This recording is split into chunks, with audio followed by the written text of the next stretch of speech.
What a wild morning for the NBA.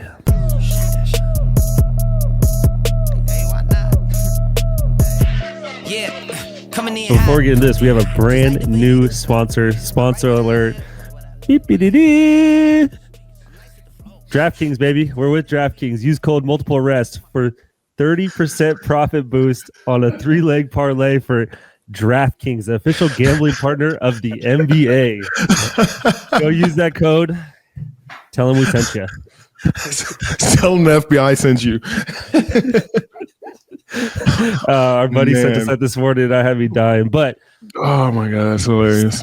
My alarm goes off at 6:45 this morning. And I wake up to a ton of text messages. I'm like, what the heck is going on? And you're sending, I'm getting all these like legal alerts, all these different things. And I'm like, arrest.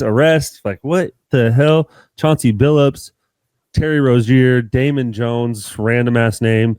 Haven't heard him in forever. And it's just been a whirlwind. I mean, literally this morning. Very early in the morning. Yeah. I mean, we can jump right into it. I think we start with, Chauncey Billups. I think that's probably the biggest one. Terry Rozier's kind of been ongoing. Yeah. And I sat and listened to the whole. I mean, did you listen to the whole briefing from the FBI? I watched some of the breakdown from Cash Patel, but I've been watching the news all morning about this. It's insane.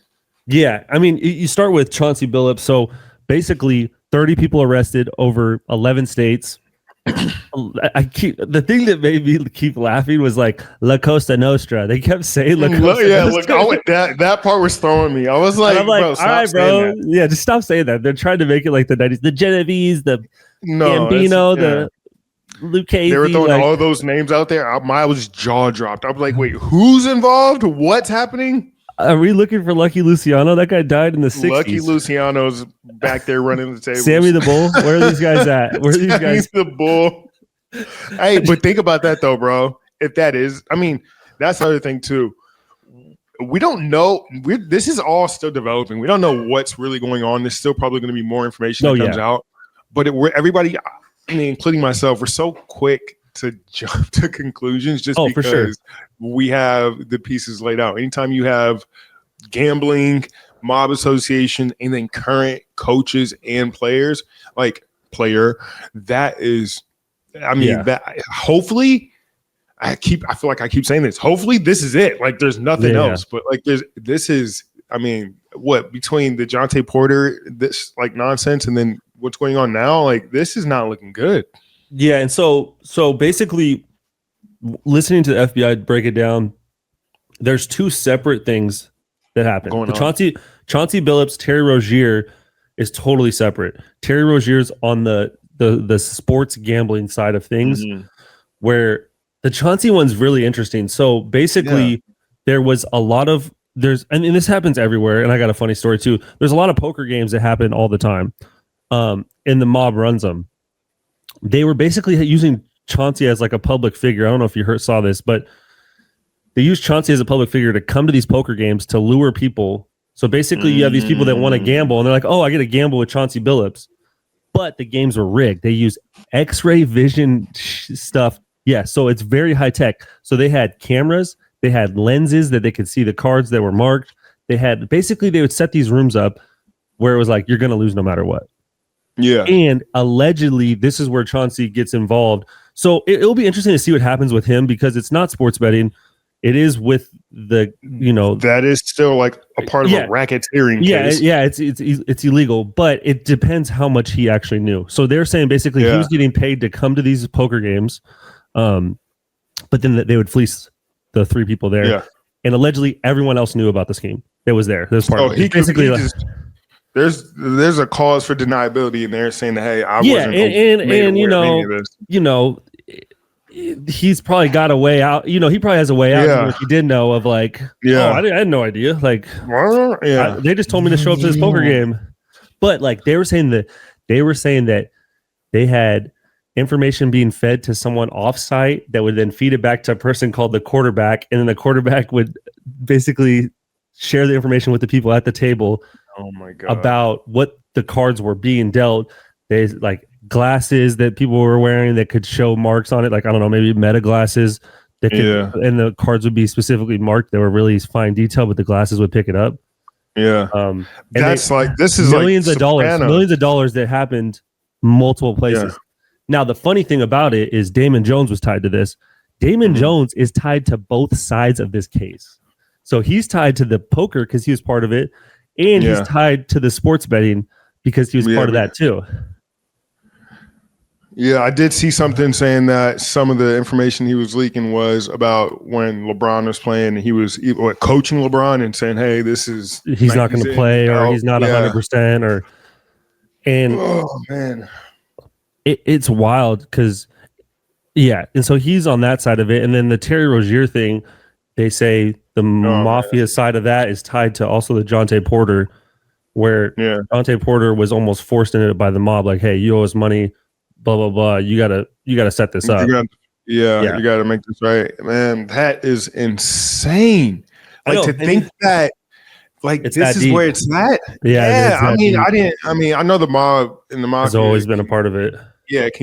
I know they have reach and they always have a way, but you just think that, when it comes to the big leagues in the states like the MLB, NFL, the NBA, that they would have things in place to make sure that this wouldn't happen. But I was hearing today, somebody was saying how they don't necessarily have the tools to really even like be alerted when something is going on. They're kind of after the fact. Yeah, it's reactive. It's not proactive. Yeah, it's not like $500,000 comes in on an under and they're like, stop the game. That's crazy. Did you see the video of Terry Rozier and Denver? Well, I don't know if it was it looked like Milwaukee. I think it was Milwaukee, man. It was just a lot of sketchy plays on his behalf, and looking at it, just the problem is it's like the problem is that now it's like you just can't have a bad game. Like, you know what I'm saying? Like, let's say you have a bad game. You can have a bad game, but the turnovers, I guess. They're very blatant. They're blatant, man. He's going into a crossover. He's going into a pick and roll, lose his handle right before the pick and roll. We can't find some Terrence highlights. I'm sure you can. Not a lot. Not any that look like that. Not just like, oh, damn it, ball.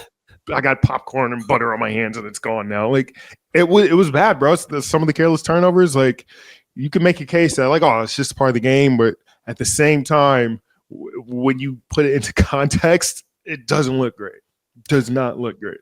But also, it's like, I guess because like betting someone's under is easy to rig. But like I was joking about in our group chat, it's like, what if there's guys that are betting the over and these guys are chucking and trying to get them up. And trying to get them up. And there's games where it's like a bench player shot 20 times that usually only shoots 10.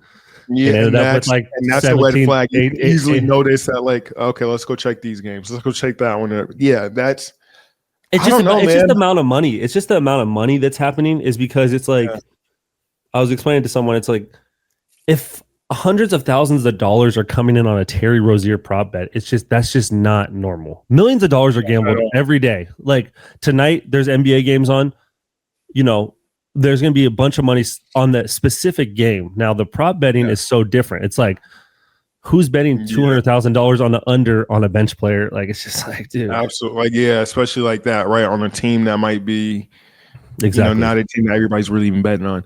Yeah. I mean, that is a little suspicious, and it's probably easier to even notice. But going back to what you said, like, what happens if I feel like if a star player goes and tries to do something like this, or he tries to hit the over, it's like, oh, I need to get up this amount of shots just to kind of have a chance.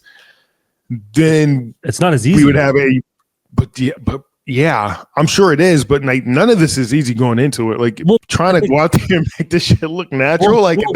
Think about a star player though. Like, let's say you're SGA, a Jokic, and you're tied into something like this, which they get paid so much, you would hopefully they never have to get tied into this. Yeah, for sure. But like, Jokic and SGA shoots a ton, and then it's like you just add 10 more shots and a little bit more ball hoggier. Like you hog the ball a little bit more. Would notice. Going back to what you were saying, you would notice though.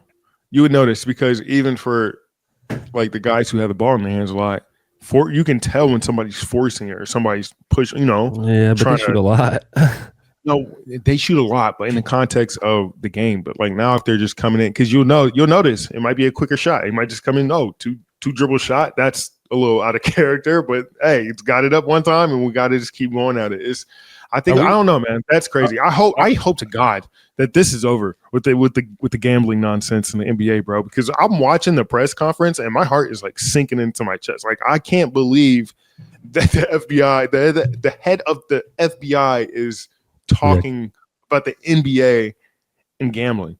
Like to me, that just and it's been. They said, I mean, it's been 4 years. Like Terry Rozier was cleared last year from the NBA cleared him. And then it's like the FBI, obviously they were doing what they kept going in, or they got new information, or something happened because the NBA cleared him to play.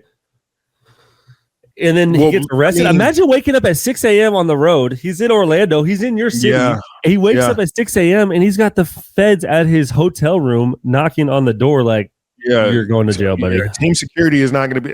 They're not going to be able to help you with this one, buddy. Like, you got to go with these guys. That is insane, bro. But that's the same thing. Damon and like, what do you think? Did they put them in the same car? Did they put them in separate cars? They going to the same place? Like, this has to be an insane couple of hours going in, especially for those guys, bro, because they probably have no idea what the fuck is about to hit them. Like, especially when the feds come pick you up, like. When I think the feds get involved, I think they already have their case. Well, like, that and there's got to exactly. There has to be so much information that they're probably relying on them to like, hey, shed a light on this or shed a light on this. Like, hey, we have this. You either going to tell us or we're going to go to court, and we're going to you're either going to have to like admit to it or.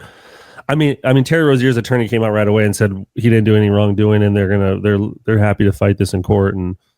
It's insane, bro. To even think about. I never thought I'd see anything like this in my lifetime. I thought the NBA had reached such a level of prestige that like this type of stuff can't happen. So that makes you, and we've talked about this, but do you guys have any type of talks or conferences, NBA, PA, about the gambling? Like they met with you? Yes, bro. So we have a certain amount of league meetings with the NBA throughout the year. Mandatory league meetings. I think we have one about finances, gambling. I think the rules and regulations of like the rule changes going into the season. But you have 4 major like meetings, right? And the first one going into the season is always about like gambling, the consequences, and like you're not allowed to diverge anything to people that aren't inside or on the team. And they really, make an emphasis on it, man, and that you can get just booted from the league with no chance of coming back. So it's definitely something that they pay attention to. And I mean, since I was in the league when they made it legal for like 3 or 4 years, so it was definitely something that they were putting a little bit more emphasis on. So for this to happen, like what can they do, man? Like they can only do so much. It's like they only have so many resources that can allow them to detect these type of things. And for the FBI, they probably have a ton of resources that are tracking this type of stuff nonstop. So like there's no need for them to ever come to the NBA and be like, hey, you might need to check this guy out for us, because like they're gonna have all that information themselves. But I mean, it's insane. I don't know, bro. Like what can you do at this point? What can you do? Like it's already been a death penalty if you ever cross these lines. Do you guys do you guys have something though that's like, do you sign something? Is it in the contract? Like, because it's like they talk about disclosing like information, but what is? I feel like that's like kind of a hazy line of like. I'm sure it has to be somewhere in the. There has to be something because it's like or in a CBA or something. Because it seems hazy of like, oh, you're disclosing information like. LeBron's not feeling well, or I don't know. You know what I'm saying? But that's an emphasis for what they were used to tell us. Like it's in a video. There's one of the league officials that are in a 15-minute long video that we had to watch. But it's like you can't say anything, especially when it comes to the training room. Injury. You're not like they don't really want you like even talking to like your family, your friends, your spouse, nothing, bro. Like it's supposed to be hush. Within the team. That's like a hush touch, especially if you're on a. Like I've always played for a small team. We didn't really have any like crazy superstars where it was coming down to like, damn, like, people want to know what's going on. But at the same time, like you can't talk even loosely around people about what goes on at work. Like that's just one like thing. I mean, it's just like if you came home and we're like, oh, Vooch is not feeling well today, but he's gonna try to play. Like the Jonathan Isaac situation. Like like people were always asking about that, and you just know like that's one of the things you just don't really bring up. Yeah. So and I mean, there's HEPA stuff when it comes to medical too, where it's like just disclosing someone's health issues in general. No, for sure, it's a violation. It's a violation. It's like illegal just in general. Like you can't talk about other people, especially if you're in the medical world. Man, I mean, all this alleged. Hopefully, something these they don't end up hitting a bunch of bad stuff. But hopefully, it's not what it seems and not what it looks like, and there's more to this story that we haven't been told yet. But man, I really hope that this doesn't go much further than what's happened now, and that these guys can somehow clear their names. I got a funny. So I got a funny. Speaking of poker. So I was in Europe.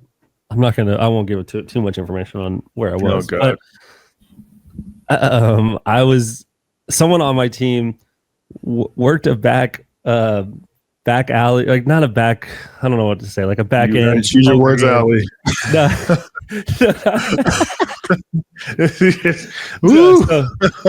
So it was like a backroom poker game. It's like, oh yeah, we play blah blah blah. You should come by, and I'm like, oh sure, I'll come by. I play poker by day, and I'm not even a big poker player at all. I mean, I do like to gamble, play blackjack, go to the casino, stuff like that. But poker game, I'm like, sure, I'm smart. I love poker. Yeah, well, I can figure it out on the fly. Yeah. No, I mean, I've played enough. I know. So I show up, and it's like at a bar, and I show up to the bar. There's no one there. I'm like, what the where am I? And I'm in a different country. I'm in a different country too. So. Like the American. I go to the bartender and I'm like, hey, so and so told me to be here, blah blah blah. And they're like, oh yeah, come this way. So we go through, boom, go in the back. Beautiful setup of poker table, bar, everything. Super nice. It's literally just like a movie. And it's so I sit Chauncey down. Billups is there. Hey, here he is. Allegedly. Allegedly. So I sit down, and you gotta remind you, I'm in a different country. I don't speak their language. Looking back at it, it was not probably the smartest idea because I'm sitting there playing with like 10 people from this city. They probably know each other, and we start playing, and it's just a certain buy-in. I think it was like $200 or something. And it wasn't like a ton of money, but they're all speaking in their language, and I'm just like, what the hell is going on here? No. It's a setup. I ended up playing for a while. I think I was up, but they were like, it's the typical thing. If you get up, they're like, they don't want you to leave. They'll get mad. They won't invite you back. Type of stuff. Like not like I felt like I was in danger because it was like I had you were out in Latvia playing poker with the freaking Sopranos.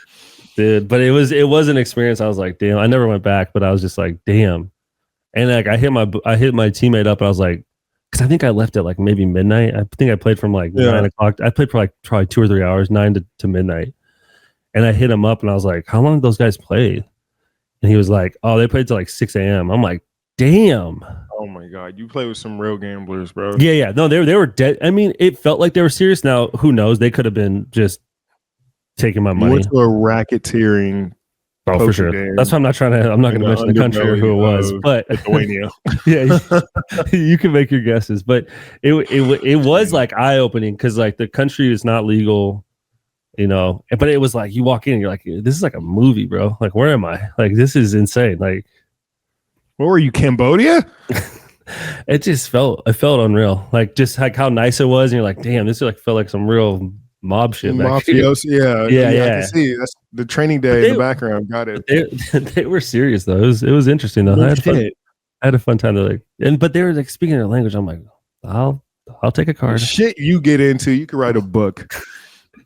It's gambling, sports. It's bad, man. I hope that it doesn't extend to any other sports. That any other sports aren't affected by this. We could probably make some guesses. I don't want to, but I hope that the gambling bug isn't like an epidemic that's going on that we're just now, shedding light on because. Well, I'm seeing a lot of people saying NFL now. It's like NFL, MLB, Shohei. Well, we haven't. I mean, so the Shohei thing was crazy. I've been seeing a lot of videos about that. It sounds like it was Shohei's money, allegedly. I mean, it was Shohei's money, but it was like but it's sounding more and more that it was basically Shohei gambling. Hey, but you know what? And that's if you can get 10 strikeouts and go 3 for 3 with 3 homers to send your team to the World Series, I'm probably gonna be like, who cares, bro? That's house money. Yeah. Let him go. Like he's the greatest player of all time. I don't care what anybody says. No, it was one of the greatest performances ever. Dodgers. Sad that my Seattle Mariners couldn't make it. Yeah, you're heartbroken about that. You and Mike. Well, we had a ticket. We had tickets to the first game in Seattle World Series, so it was kind of a bummer. And so it would have been history. Team to never make it, and they blow it up by 2 runs and give up a 3-run shot to George Springer. Back to the gutters you go, Seattle. No, I love you guys. I'm sorry, but that sucks. All right. But nonetheless, it was a great night for NBA. This NBA, we've had two nights. Opening night, we had Thunder versus the Rockets. Really good game. Great Rockets came out hot. KD called that timeout. Should have got technical like the Fab Five and shoot the fucking free throws. And OKC should have won, but whatever. They won this. They won. Yeah. I mean, the first two games were really good. I mean, the Thunder Rockets come down the wire, double overtime, and then you have the Lakers Warriors. Steph was Steph. Magic. Steph was Steph, and Luka with no LeBron is tough. The Lakers just doesn't. Their roster just doesn't. I mean, I don't know what jersey are you even wearing. Speaking of that, what is that? Since NBA is back, I'm wearing my Kobe jersey. 8 on the front, 24 on the back, and Kobe. But yeah, name my dog Kobe. But yeah, man, NBA's back. I'm so happy. And it took off with a boom. Like it was a great 2 nights of opening season basketball around the league, everywhere from the Spurs to the Mavericks to did you watch the Sixers and Celtics? Yes, I was gonna say that. So the first night was good, but I feel like last night was such a big time debut. Was such a big time debut for some of these guys. Obviously, we know Wembyama was great, but 40 points, 15 rebounds, 3 blocks. Bro, I mean, that was the craziest thing ever. It was outstanding in 30 minutes. He didn't play 40 minutes. He played 30 minutes, had 40, and they were blowing him out. He could have had 50, 60. I think that he's the greatest basketball player I've ever seen play because the size, the ability to play at 3 levels, even though he's 7'4", he has extreme athleticism for that size. He's very graceful on his feet. And in his 3rd year, he's putting all of it together already. He looks much stronger. He's handling the ball. It doesn't matter where he's at on the court, how they're playing him. He's taking advantage of it all. And it's a very scary sight. But not only on the offensive end, but on the defensive end, there was just nothing you could do with him, man. There was nothing you can do with him. Like they tried putting everybody on him, and everybody just had no answer for him. Did you see his dunk? Like he kind of froze up Cooper Flag at the top of the key, and like nobody really knew what was going on. He took 2 steps, bro, and like his arm was like halfway in the crowd by the time he brought it back and dunked it. And on top of that, he's like still 7'4". He's like 3 inches over the rim while he's dunking. So it's like if he can continue he's going to be the MVP. I mean, it was like that was one dunk. Another one I saw because I caught like probably I caught the second half. And one reverse. The and one reverse was nasty, and then it's like even the more simple ones. He gave Anthony Davis an in and out, and then took 2 steps and dunked it with his left hand. And I'm just like, Anthony Davis is an elite level defender, and there was nothing he could do. Nothing. Look he stopped. He stopped. Yeah, he literally stopped. And then on top of that, he's getting the ball off of the rim, pushing the ball in transition, going into his primary in and out, goes into the paint, and then takes a huge step back from the paint to outside the 3 is like you can't replicate that. And then he shoots a 3, gets fouled, and makes it. over Derek Lively, who's like 7'2" now or 7'1", whatever he is. He makes him look tiny. It's like I just never seen anything like it before. This is literally the things when I'm at my house and I lower the hoop to like 7-8 feet, and then I'm just out there just dribbling around dunking on your son. I swear to God, that's what I saw last night, and I was jaw dropped. I'm asking, I'm like, this is.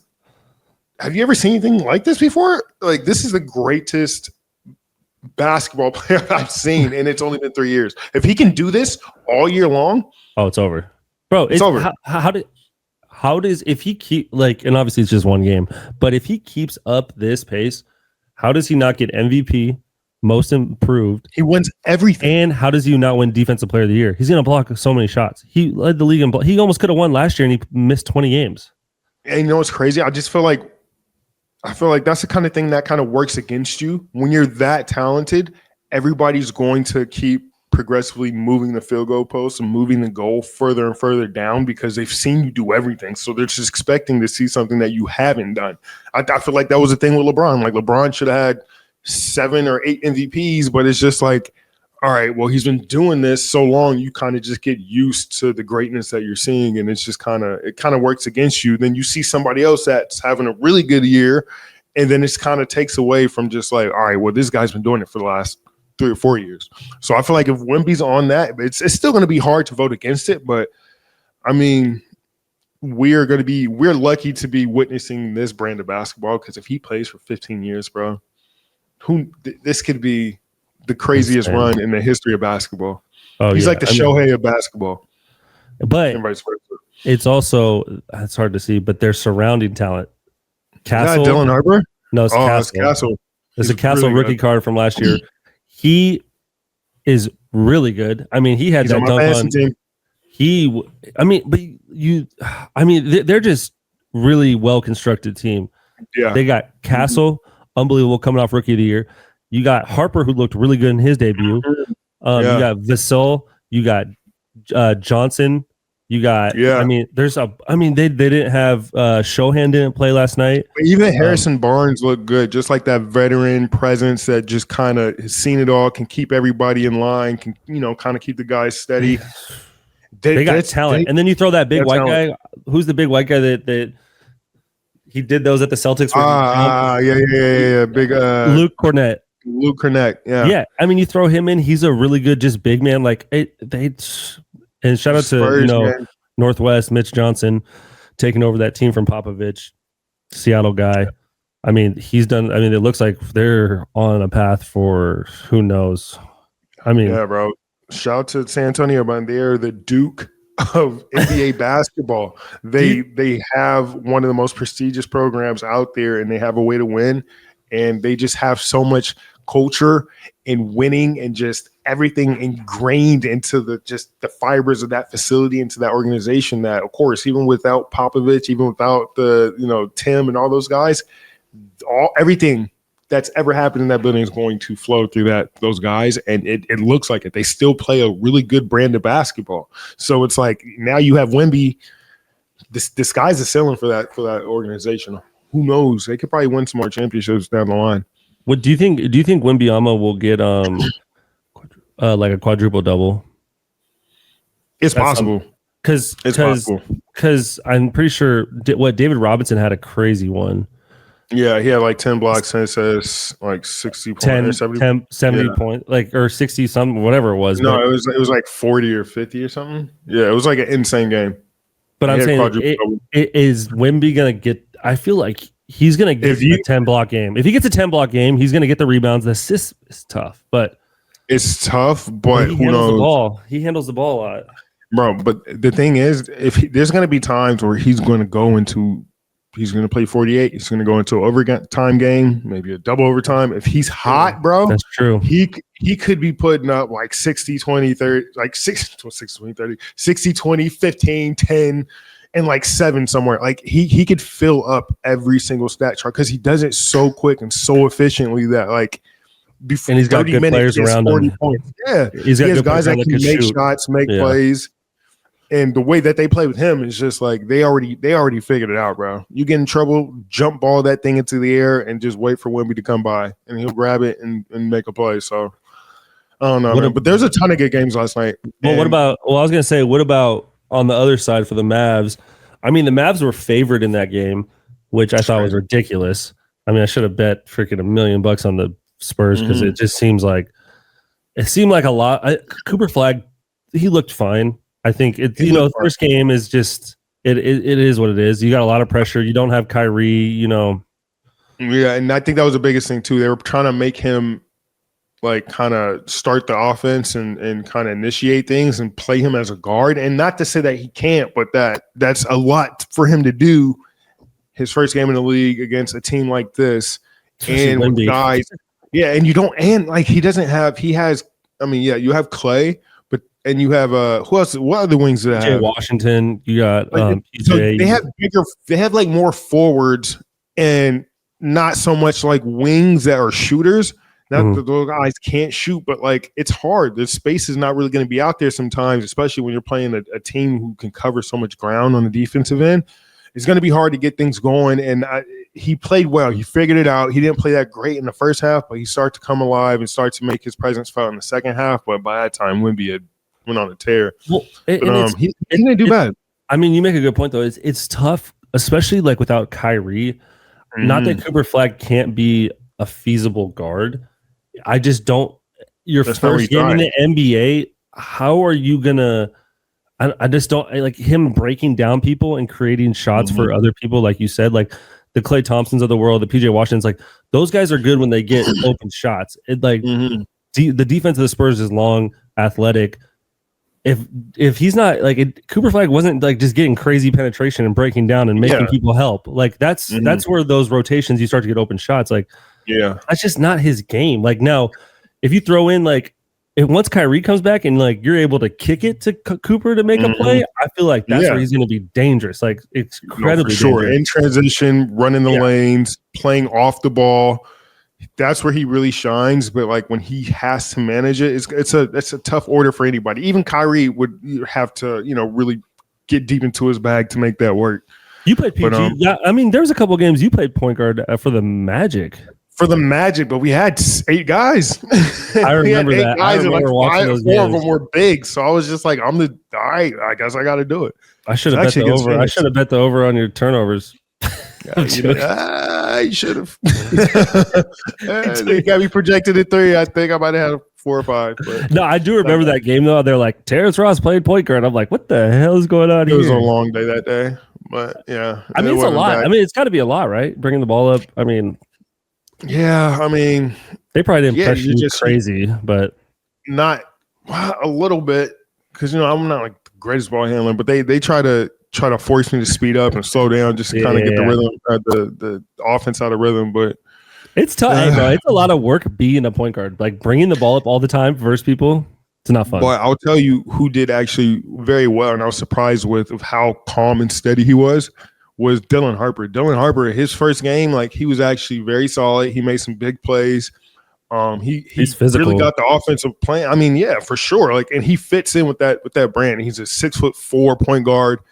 He's playing downhill. He has all the intangibles. He likes to get everybody involved. So I was really impressed from him too. But the rookie I was most impressed with, I already know where this is going.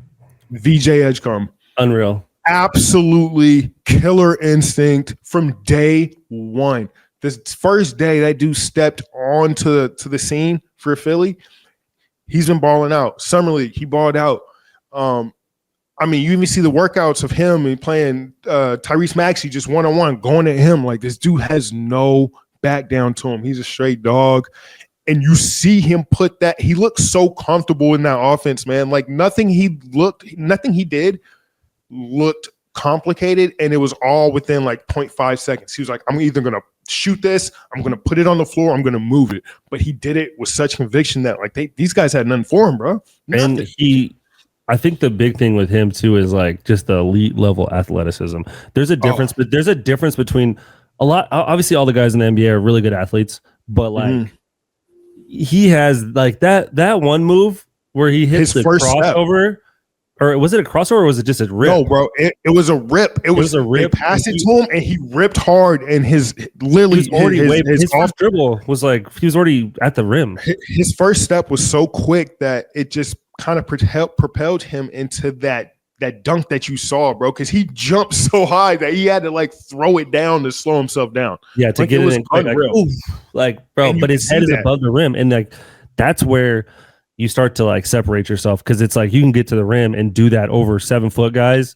Now your bag is like way open, and then on top of it, he has a funky looking shot. It looks funky, but he looked calm and relaxed, and it's just like he gets it up a little bit. Boom. But you can tell he has the mechanics to become a really good shooter over time down his career. He hit 5 threes his first game. It's insane. And, bro, his confidence. Like the biggest thing, like, because I know with a lot of young shooters, when you don't make your first few shots, you get very discouraged, because shooting threes are a lot different from shooting, high school three or college three. You're very far and you don't realize it until you start to feel that fatigue in your legs and everything is real short. If you can have the confidence just to keep shooting, once he gets older, the reps are going to come, that comfortability is going to be there, and he could be a lights out 3-point shooter. Like almost, I could just from the way the ball was flowing out of his hands, he has a shot once he tightens up over the, of course, 3 years from now, he could be shooting like Anthony Edwards, bro. It's funny you say that, because they do have similar shots. He puts it high above his head, and where it's like this, and it's just like this. And it's like he loads through his legs, and he shoots on the top of his head, and that's good, because when you get tired, you always want to shoot rather than straight, because that ball dips at the end. So I was very impressed with him. Yeah, and then he had like one of those ones where like he gets in the passing lane and there's no one beating him down the court. Like the athleticism. No, for sure. The other thing though, that the Sixers, they got the win versus Celtics, who are obviously banged up, but Joel Embiid, he has 4 points in 20 minutes. Are we ever going to see? Are we ever going to see Joel Embiid like back to what he was? I don't think so, man. His knees didn't look great. He's not jumping as much, and I don't know if you ever felt what it feels like to have limited cartilage between your joints. It feels like a sharp shooting pain every time you jump and land. So all the minutes he's played throughout the course of the years, how big he is, it's hard to maintain that, and we all kind of knew that this was going to start to happen at some point, that he was going to start to slow down drastically just because he's been banged up so much. But it's still tough to see, and it hurt to see. But we're living through the transition of one era to the next. Like, I think the PG, that era is going to start to slowly probably be done at the end of this year or the next year.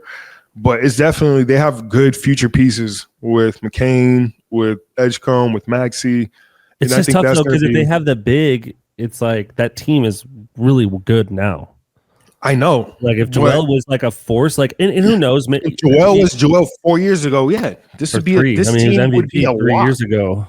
And that's what I'm saying. But at the same time, you need to give yourself some time. Like it makes it very tough when you give yourself a time limit of like, I got 3 years to do this before boop, and I start to feel it in my legs and my body. So I feel like we're literally at that 3 year, 4 year mark, and it sucks to see. But for the most part, you could be in this situation with Joel and your team could be just completely terrible and you don't have the pieces. At least these guys have some of the infrastructure they need going forward already in place. Young talent. They've done a good job of drafting. Like you said, Tyrese Maxey, Jaron McCain was on pace to probably be the rookie of the year last year if he didn't get hurt. And then now you draft Edgecombe, who has the biggest debut in like the last 70 years. Yeah, like the biggest since the freaking merger. So it's just like, it's all there, Philly. Now, last but not least, let's just get to it real quick. Orlando Magic versus the Heat. They were favored in that game. Obviously, the Heat are missing some players. It was a battle. I watched some of it. It was back and forth, but the Magic pulled it out there. Really big game from Paulo. Big game from Franz. Big game from Desmond. I felt like he played well.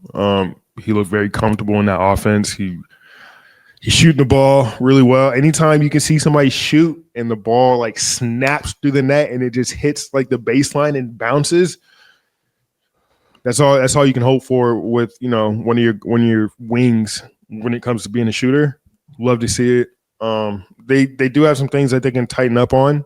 They didn't look like the sharpest out there, but at this end of the day, it's all about taking steps to become, or to go where you want to be at the end of the season. But it's a win is a win. We'll take it. But it's still a lot of promise for this team. And it's a great start. Like, I mean, you throw in Desmond Bane their first game, and it looked, fairly smooth to mesh all these guys together that are, there's so much talent on the team. It's sometimes it's not easy to, there's only one basketball out there to get everyone rolling in the right direction. But I mean, Orlando, if they keep it rolling, it could be a tough team to see in the Eastern Conference. Yeah, I really want them to stay within that top 3 in the East at all times would be great. But I mean, I know other teams are looking good, but they have the youth, they have the talent. I think they just don't have all the games together that they need to kind of be playing at a high level like they were, a season ago in the playoffs or 2 seasons ago in the playoffs. But they have the right coach. They have the right coaches around and the right just people in place to kind of get this team rolling. It's just a matter of time, and when will it happen? Yeah. Well, NBA season's underway. It's going to be exciting.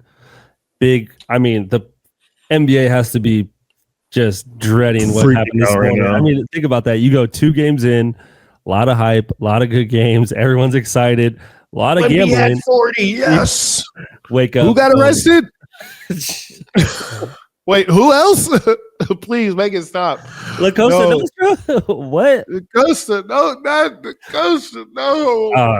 I gotta believe Adam Silver is just like, how do you? He's probably losing his hair right now. And honestly, though, it is kind of funny timing from the FBI, because let's think about this. If all this stuff happened a while ago, and they're pulling it out 3 days into the NBA season. Brother, release Epstein files. Release them, brother. Honestly, there's so many comments of that. It's like, all right, we get it. Just release the Epstein guys are doing your job, but just release them already. I mean, this would have been great. This would have probably been the highlight of your whole career if you had just released the Epstein files. But so it's gonna be the same. All right. Well, we're developing. We'll see what comes. I hope it's nothing else. I hope it's done.